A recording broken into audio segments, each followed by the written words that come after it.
this draft class over the last year plus, what do you single out as their defining characteristics, and how can those strengths or weaknesses impact your draft? Yeah, I think we're seeing a lot of strength at the top of the draft, specifically with the college position players. I think we're seeing a little less length relative to last year on maybe the high school position player group, and even some of the high school pitching potentially that could sneak into the first round. So it's been a little bit different relative to last year's class, but all in all, I think another strong class in our eyes, and I think we're excited about our potential options at pick 20. When you look back through the past couple of drafts that you guys have gone through, are there any standout things that you have learned or that your group has developed, going forward that's changed how you draft or how you approach these classes? Yeah, it's a good question. I think we're learning with each and every draft class and each year that passes. I think something that has really stood out to us, just as we've continuously been picking in the back half or even, later into the 20s, is just how effectively are we using our bonus pool and how can we maximize each dollar to make it go a long way. I think we've been, relatively speaking, on the shorter end of total bonus pool allotment relative to the league over the last few years, and I think that's something where we've just had to be pretty conscious about how we're using our bonus pool and how we're maximizing each dollar to bring in the most impactful talent that we can. I think saw that a little bit last year with our first pick with Arjun, going under slot there and being able to use those savings a little bit later on in the draft. All right, thank you, Shane. Okay, we'll go to Gregor. Thanks for doing this, Shane. That second question was similar to what I was going to ask, but just kind of following up on that. I mean, I think 2 of the last 3 years, you guys didn't have a second rounder. This year, you guys have an extra one after the fourth. Just how much the combination of having the extra picks and then also, a more kind of appropriate bonus pool, how much does that kind of create your open up flexibility for you and allow you guys to kind of get creative through the first 10 rounds? Yeah, it just gives us more options. There's more opportunity. There's more opportunity to access the higher end talent pool of the class this year. So, we're excited to have a second round pick this year and look forward to the things that come along with it. How does that change your preparation in terms of like what you guys are kind of when you guys are mapping things out, especially with the fact that, I mean, since you have the second rounder and then also have the additional pick, does that change your preparation at all? It can change a lot of our process, or I think it can change how we're deploying our scouts and using our resources throughout the course of the spring. Less so, in the work that we're doing now, but how we're preparing for Sunday throughout the entire course of the spring. So what different types of demographics or different players we may have access to with more picks, with more bonus pool allotment and things like that. Thank you. Okay, Ben. Hey Shane, thanks for the time.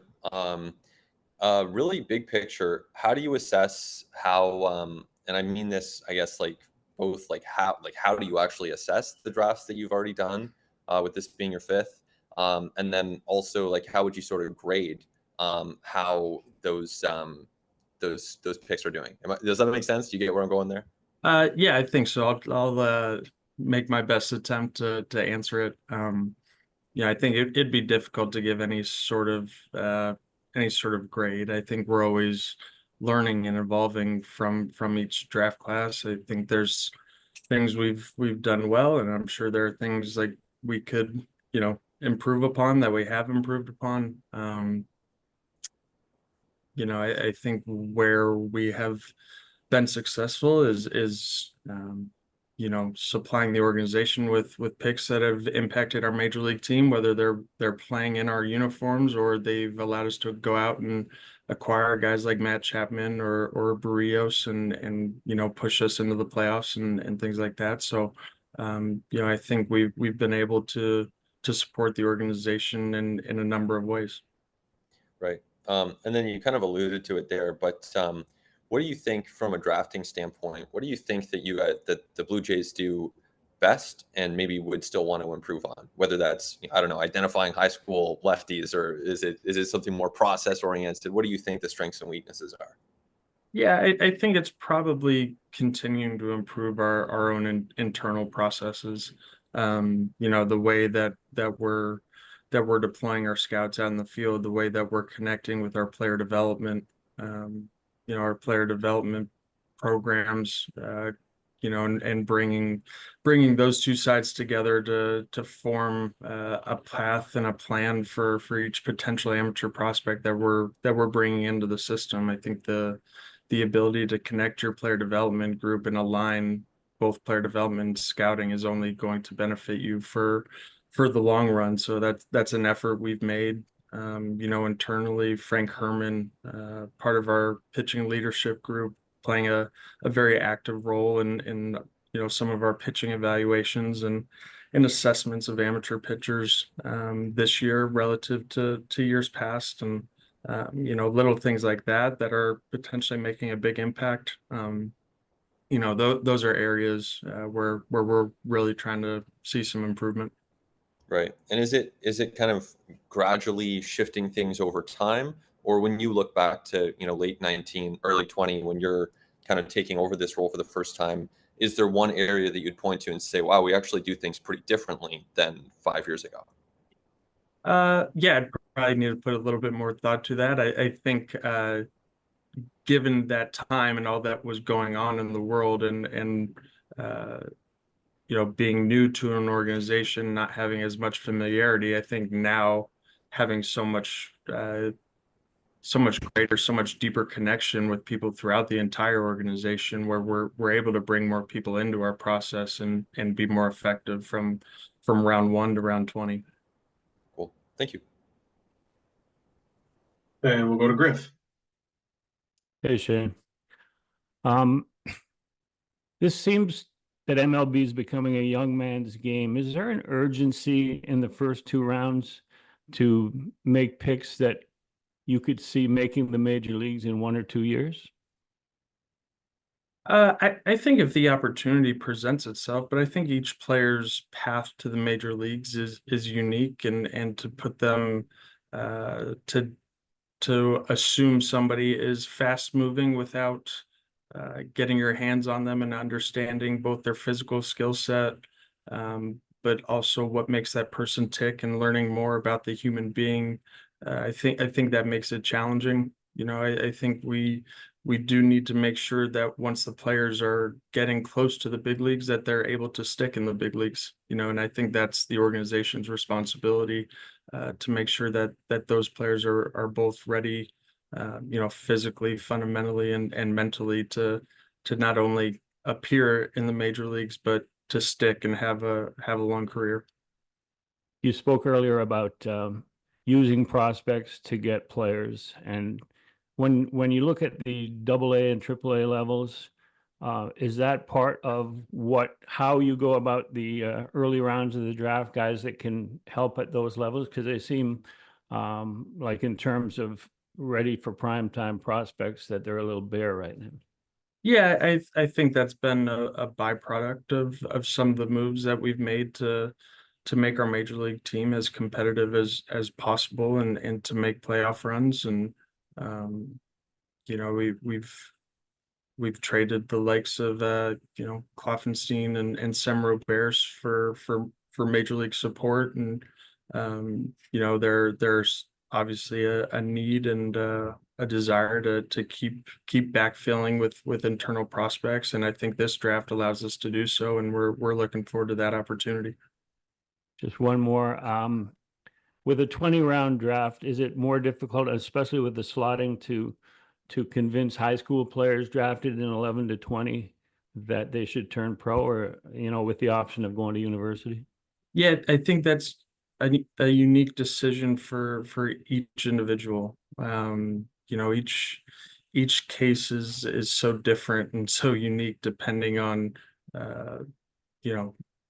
location, the university commitment, the opportunity they have at that university.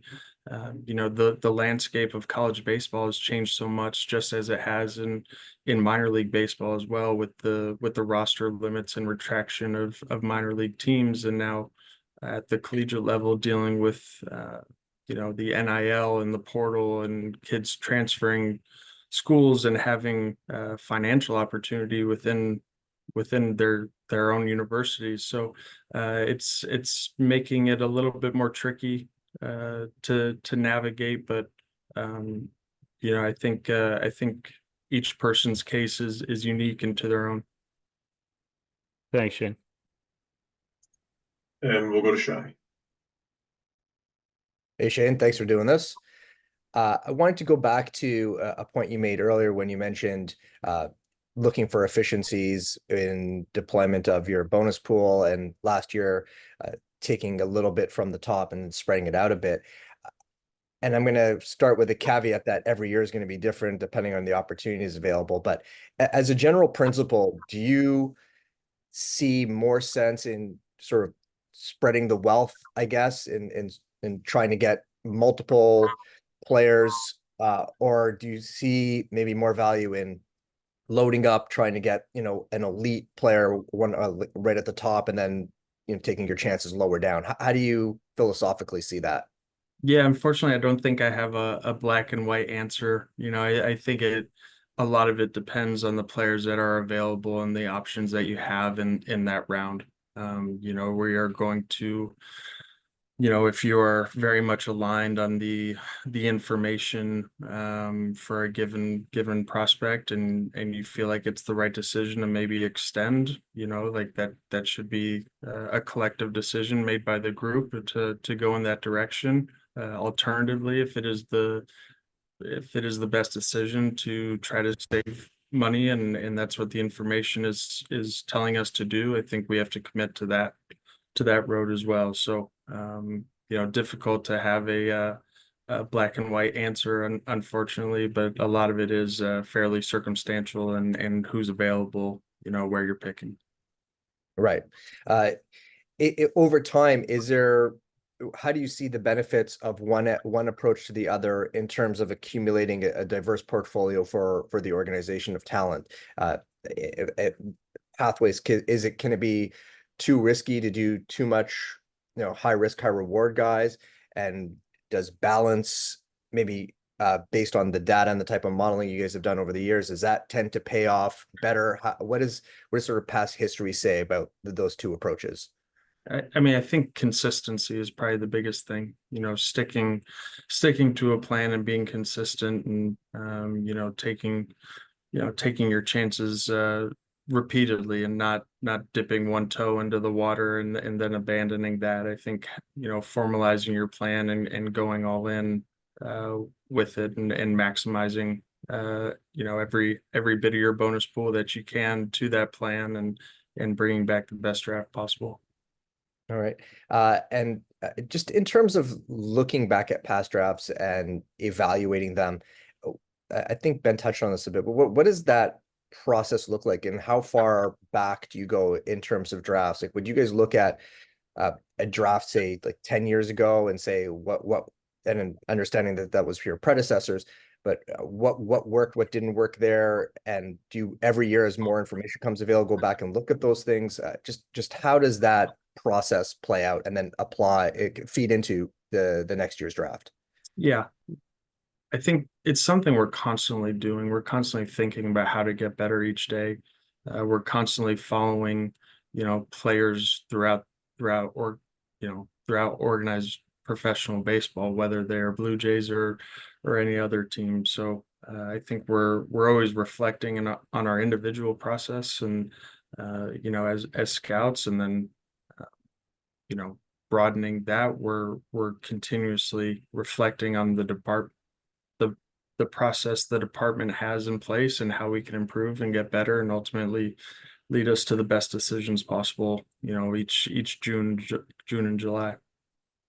And just one last one on a bit of a different note. When you look at cases like, say, Davis Schneider, Spencer Horwitz, your roster has a lot of later draft picks like Chris Bassett, Danny Jansen, Jordan Romano. Do you are there some sort of commonalities in those later round guys that you can apply to trying to find the next later round guy like that? I mean, some credit goes to the individual, and obviously players evolve over time. But are there some wider lessons that you can take from those experiences that you can apply to your back end rounds? Yeah, I think the thing that comes to mind right away is just understanding the player's makeup, knowing as a, say a 30th round draft pick, how difficult and potentially long your road can be to the major league level, knowing their resilience and perseverance, to keep showing up to the ballpark every day when they may not feel like such a priority, relative to some of the other prospects around them. I think that's one of the biggest things that we've really instilled in our process, in terms of getting to know the players that we scout and we turn in and hopefully are acquiring. All right. Thanks. I appreciate it. Good luck this weekend. Thanks. And we'll go back to Ben. Thanks. Yeah, just wondering too, like in your time in the industry, how much more granular the information has gotten. Like it would seem from the outside that probably there's a lot more, whatever it is, swing data or pitch break data, even in a relatively short period of time. So just wondering from your perspective, how much all that stuff has shifted. Yeah, I think we're constantly seeing more and more of it, and more amateur baseball games are being played in major league stadiums that have the same, that are being treated with the same technology that we're seeing at the major league level. So it's been interesting, from a data collection standpoint, but two, how we're applying that to the draft and how we're applying that across a great deal of players where the information is not even, where we may have a piece of information for one player that's missing on the other because they didn't play at a major league park, that and didn't play with StatCast and Hawkeye and things like that. So I think one of the biggest challenges for us is just trying to create as much of an even playing field, or at least trying to create some checks and balances where there may be missing information on one player relative to another. Thank you.